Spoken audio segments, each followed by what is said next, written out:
આજ રોજ હરામડા ગામ એટલે ઓખા નગરપાલિકામાં એનો સમાવેશ થાય છે અને અહીંયા લગભગ 9 સાડા 9 કરોડના જે વિસ્તારોની અંદર નાના કામોની જરૂરિયાત હોય છે તો એને બધાને ધ્યાનમાં રાખી ને લગભગ 51 જેટલા કામોનું આજે અમે ઉદ્ઘાટન કર્યું છે અને કાલથી એનું કામ ચાલુ થયું છે.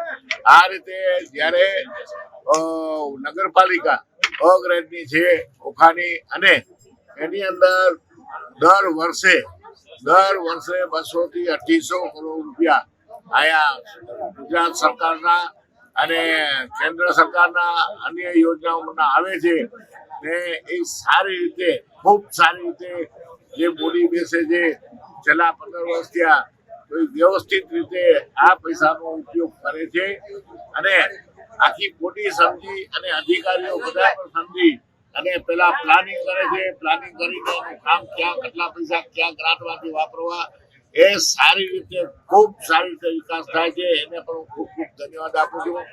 શિવ આજરોજ ઓખા નગરપાલિકા દ્વારા આદરણીય ધારાસભ્ય શ્રી ભગુભા માણેક સાહેબની ઉપસ્થિતિમાં 9,66,00,000 રૂપિયાના વિવિધ વિકાસ કામોનું આજે ખાતમુહૂર્ત કરવામાં આવ્યું, જેમાં અલગ અલગ સીસી રોડ, સ્ટ્રીટ લાઇટો, સ્નાનઘર એવી બધી પાયાની સુવિધાઓનો કામો આગામી 1-2 દિવસમાં ચાલુ કરવામાં આવશે અને માત્ર ને માત્ર ભારતીય જનતા પાર્ટીની સરકારોમાં જ શક્ય બન્યું છે કે જે કામોના ખાતમુહૂર્ત થાય એ કામોના એ જ સરકારમાં લોકાર્પણ થાય.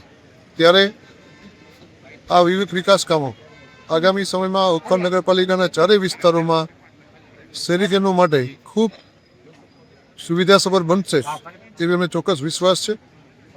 આજના આ ખાતમુહૂર્ત કાર્યક્રમમાં મોટી સંખ્યામાં લોકો ઉપસ્થિત રહ્યા હતા. વિવિધ સમાજના લોકો હતા. ઓખા નગરપાલિકાના પ્રમુખશ્રી, ઉપપ્રમુખશ્રી, કારોબારી ચેરમેન, ચૂંટેલા સભ્યો અને સૌ સંગઠન અને ચૂંટેલા આગેવાન અને ધારાસભ્યશ્રી ઉપસ્થિત રહી હતી.